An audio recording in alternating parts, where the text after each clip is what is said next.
Bluestone Amusement Park. This webpage will help you find the best dates to visit Bluestone Amusement Park. What's new? A new show titled Pirate's Adventure will start on November 13th. Crowd calendar. On the following calendar, you can see the opening and closing times and the crowd levels. The percentage in each box is an estimate of the number of people expected to be in the park. The maximum, 100%, is shown by the face icon. The percentage is calculated automatically based on advance ticket sales and past data. On the days with the face icon, entrance to the park will be difficult. Visitors without an advance ticket may have to wait at the entrance gate for a long time. Advance tickets are only available online 1 week ahead. By clicking each date on the calendar, you can see detailed information about the average waiting time for each attraction. Crowd calendar for November, information updated daily.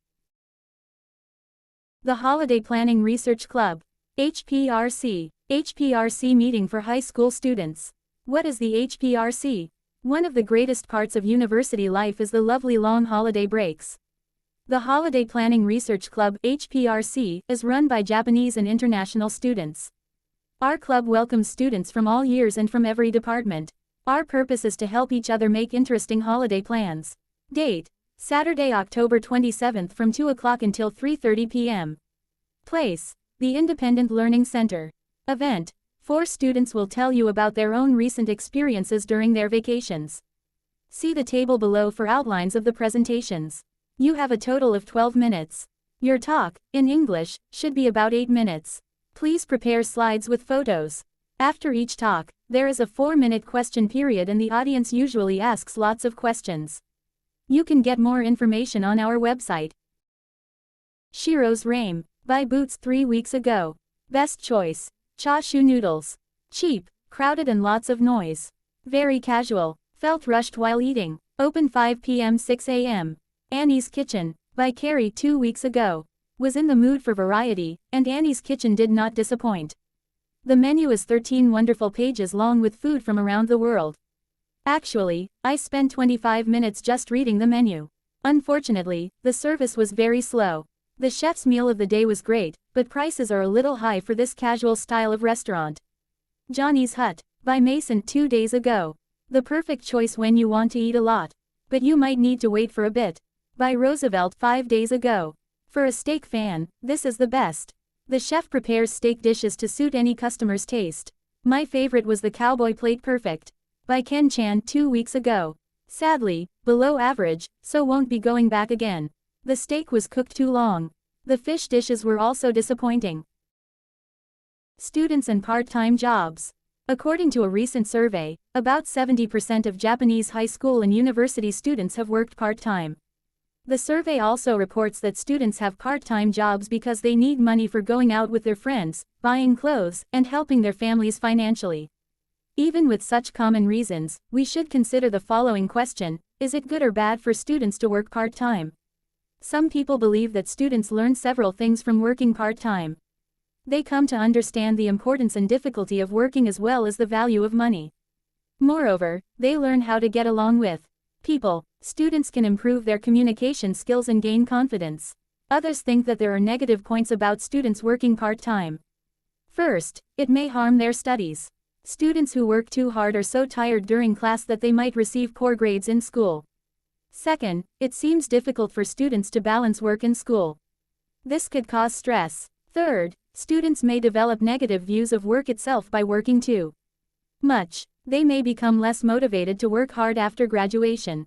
What do you think? In my view, part-time work is not always bad for students. My point is that students shouldn't do too much part-time work.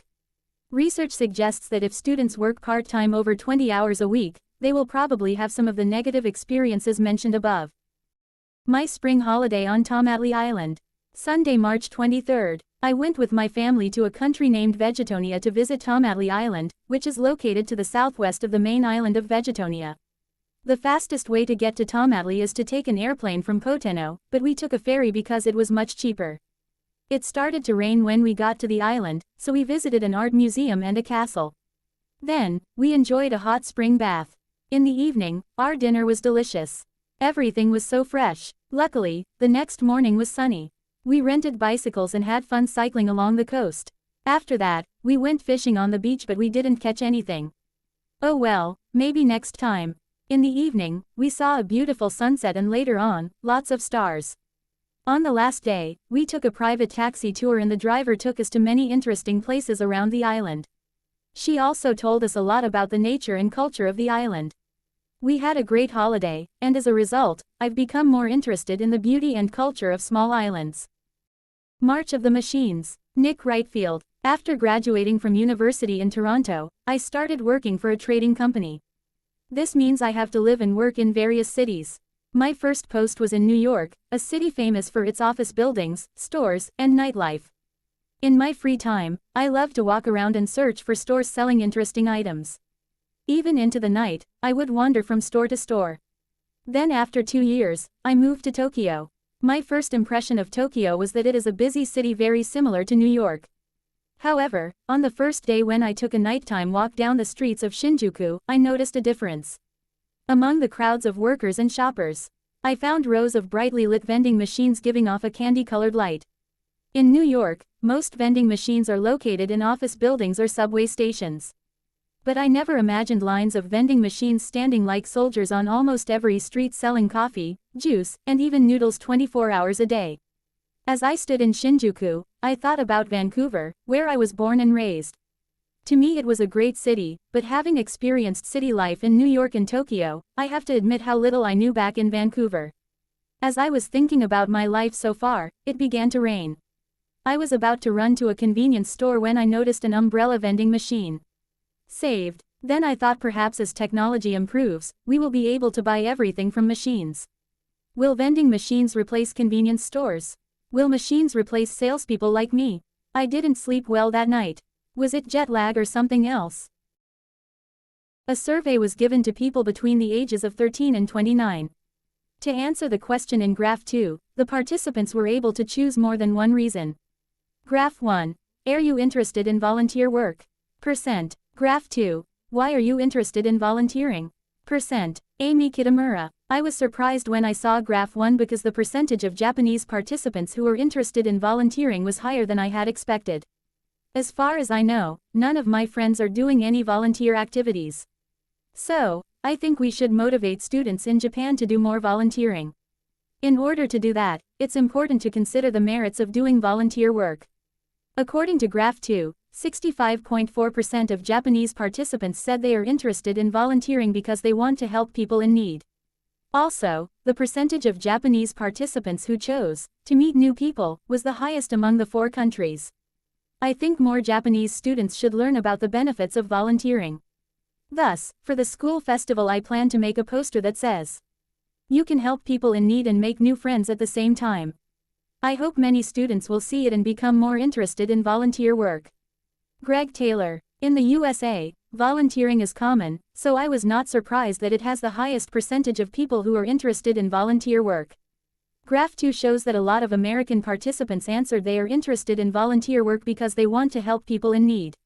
I think this reason is important because students would feel a sense of achievement by helping people. However, I was shocked to see that only 35.1% of Japanese participants are interested in volunteer work. I thought it would be more common in Japan.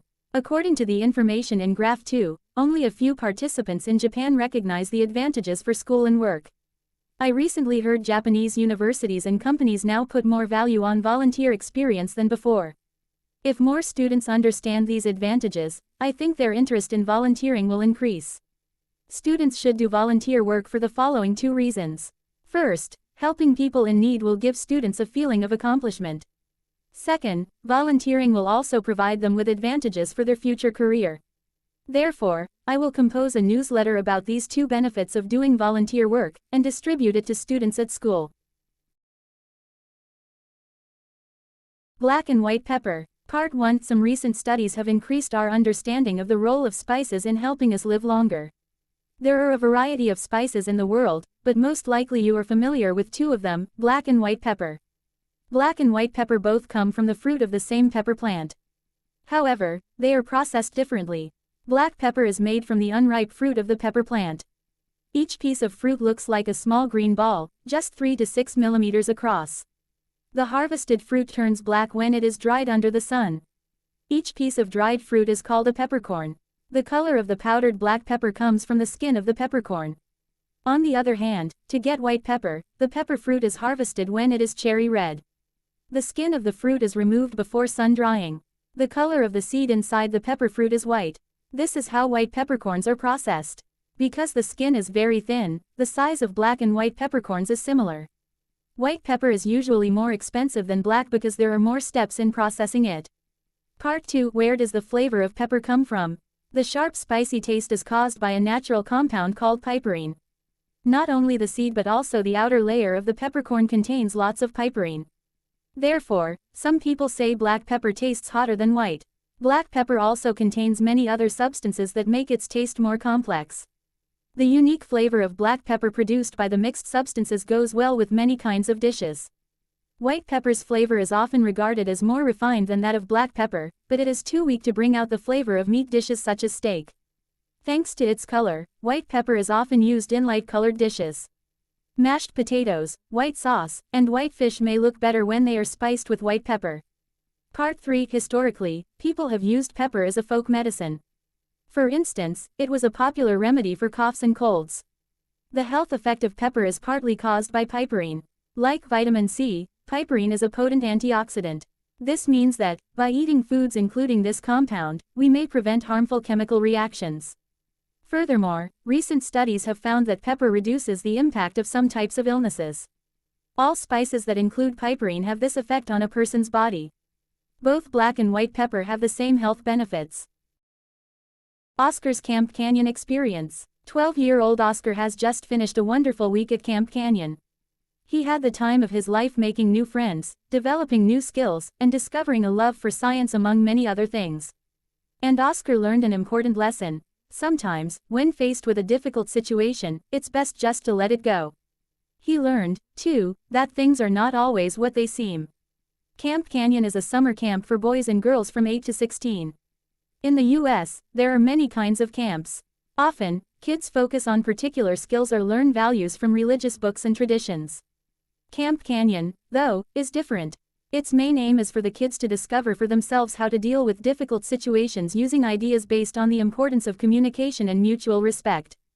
During their week at the camp, the kids develop their powers of judgment and sense of right and wrong, all while having fun swimming, playing games, and doing hands-on science and nature projects. This was Oscar's second summer at Camp Canyon, and he enjoyed showing newcomers around. On the first day, he introduced himself to Dylan, a boy of his age attending the camp for the first time. Oscar spent a lot of time helping Dylan get used to his new circumstances, and they quickly became close friends. They both enjoyed playing video games and climbing trees, and at the camp they discovered a shared love of gaga ball, a form of dodgeball. Oscar and Dylan played gaga ball until they were exhausted, throwing the ball at the other kids and screaming with laughter. Afterward, sitting on their bunk beds, they would talk for hours about their home and school lives, and how much they were enjoying Camp Canyon. One of the other campers was a boy named Christopher. Initially, Christopher seemed like a well-behaved, fun-loving boy. Oscar couldn't wait to get to know him. However, it wasn't long before Christopher's behavior started to change. He didn't bother to make his bed. He left games and other belongings lying around on the floor. He was inconsiderate and self-centered. And he was mean, as Oscar and Dylan soon found out. Dylan didn't brush his teeth. And he's smelly. He didn't take a shower today, shouted Christopher at breakfast, making sure all the other kids could hear. Oscar and Dylan were shocked to hear Christopher's comments. Oscar had always tried his hardest to make everyone feel welcome. Christopher seemed to take great delight in saying things that upset the other two boys. He even pushed in front of Oscar when they were lining up for lunch. He just laughed when Oscar angrily protested. Oscar consulted the camp counselor about their problems with Christopher. She gave Christopher a strong warning, but, if anything, his behavior got worse. The other kids just kept out of his way, determined not to let anything spoil their fun activities at camp. One of these activities was a discussion session with a science teacher. Although Oscar had shown little interest in science at school, this was something he really enjoyed at the camp. The kids talked with the teacher, growing increasingly excited with each new scientific fact they discovered. Oscar was particularly fascinated to learn about reflected light and how we see certain colors. A red object, for example, absorbs every color of the rainbow, but reflects only red light to our eyes. So, Oscar reported breathlessly to Dylan, a red object is actually every color except red which is reflected. Isn't that amazing? I just love science. Things, he had come to realize, are not always what they seem. The campers also discussed ethics and the rules that would be best for the group as they experienced their week together. Whenever there was a disagreement, they stopped to consider what might be the right or wrong thing to do according to each situation. In this way, they learned to function together as a harmonious group. Through these discussions, Oscar learned that there is not always an obvious solution to a problem. Sometimes, as with the case of Christopher's bad behavior, the answer might just be to let it go. Oscar realized that getting upset wasn't going to change anything, and that the best way to resolve the situation without drama would be to walk away from it. He and Dylan stayed calm, and stopped reacting to Christopher's insults. This seemed to work. Soon, Christopher lost interest in bothering the boys. The end of the week came far too quickly for Oscar. His memories of the camp were still fresh when, a few days after returning home, he received a postcard from Christopher. Dear Oscar, I'm really sorry for the way I behaved at camp. You and Dylan seem to be having so much fun. I felt left out, because I'm not very good at sports. Later, when you stopped paying attention to my bad behavior, I realized how silly I was being. I wanted to apologize then, but was too embarrassed. Are you going to the camp again next year? I'll be there, and I hope we can be friends. So long, Christopher. Yes, thought Oscar, when he had recovered from his surprise. With Christopher, he had been right to let it go.